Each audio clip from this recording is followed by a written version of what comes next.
ইসলাম কতটা সহজ আপনারা শুনলেই বুঝতে পারবেন। এক সাহাবী আল্লাহ রাসূল সাল্লাল্লাহু আলাইহি ওয়া আলিহি ওয়াসাল্লামের কাছে এসে তিনি বললেন, ইয়া রাসূলুল্লাহ হালাকতু ইয়া রাসূলুল্লাহ, হে রাসূল আমি তো শেষ। রাসূল সাল্লাল্লাহু আলাইহি ওয়াসাল্লাম বললেন, ওমা আহলাকা, কি হয়েছে তোমার? তো সে বলে, ওয়াকাআতু আলা ইমরাআতি ফি রমাদান, আমি তো রমজান মাসে দিনের বেলায় আমার স্ত্রীর সাথে মেলামেশা করে ফেলছি, একেবারে ফাইনাল মেলামেশা, আমার সিমেন আউট হয়ে গেছে বডি থেকে। এজন্য সে অস্থির হয়ে রাসূল সাল্লাল্লাহু আলাইহি ওয়াসাল্লামের কাছে এসে, ইয়া রাসূল আমি তো শেষ, আমারে বাঁচান, আমারে বাঁচান।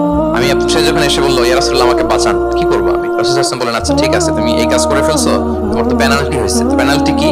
তো বলে যে, রাসূল সাল্লাল্লাহু আলাইহি ওয়াসাল্লাম বলে যে তুমি একটা দাস আজাদ করে দাও। বলে, ইয়া রাসূলুল্লাহ এই সক্ষমতা আমার নাই, আমি দাস আজাদ করবো কোত্থেকে? আচ্ছা এটা পারবা না, তো তাহলে টানা 60টা রোজা রাখো কাফারা হিসেবে, টানা 60 দিন রোজা রাখতে হবে, রমজান চলে যাওয়ার পরে 60 দিন রোজা, এটা রাখো। বলে, ইয়া রাসূলুল্লাহ এটাও পারবো না আমি। আচ্ছা এটাও যদি না পারো তাহলে তুমি 60 জন মিসকিনকে খাবার খাইয়ে দাও। এবার সে বলে, ইয়া রাসূলুল্লাহ খাবারও খাওয়াতে পারবো না আমি, এই সামর্থ্য নাই, কি বিপদ। দাস আজাদ এটাও পারবা না, টানা 60টা রোজা এটাও পারবা না, 60 জন মিসকিনকে খাবার দিবা তাও পারবা না, তো কি আর করা? বসো, এক পাশে বসে আছেন উনি, অন্যান্য কাজ সারতেছেন। হঠাৎ এক ঝুড়ি খেজুর রাসূল সাল্লাল্লাহু আলাইহি ওয়াসাল্লামের কাছে আসলো, এক ঝুড়ি সাদাকার খেজুর। আসার পর রাসূল সাল্লাল্লাহু আলাইহি ওয়াসাল্লাম বললেন, ওই লোকটা কই যে এই কাজ করে ফেলছে, তাকে নিয়ে আসা হলো।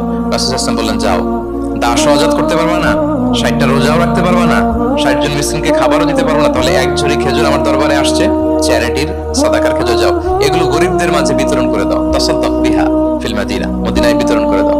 এবার সে বলে, আলা আফকারা মিন্না ইয়া রাসূলুল্লাহ, ইয়া রাসূলুল্লাহ আমার চেয়ে গরিব কাউকে দিতে হবে? রাসূল সাল্লাল্লাহু আলাইহি ওয়াসাল্লাম বললেন, হ্যাঁ গরিব কাউকে দিবে। বলতেছে, এই পুরো মদিনাতে আমার চেয়ে গরিব আর কেউ নাই, কি বিপদ, তোমার চেয়ে গরিব আর কেউ নাই?